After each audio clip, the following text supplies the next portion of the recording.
Based on the clinical features, laboratory findings, and also histopathological findings, it's most likely this patient has HHV8 negative multicentric Castleman disease.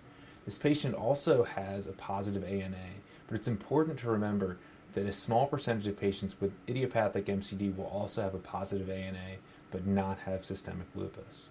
It's also important to note this patient has low elevated interleukin 6.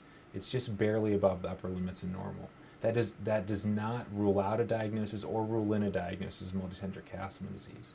Third, it's important to note that this patient has extreme fluid overload, so very low albumin levels and up to 70 pounds of third spacing with their initial presentation.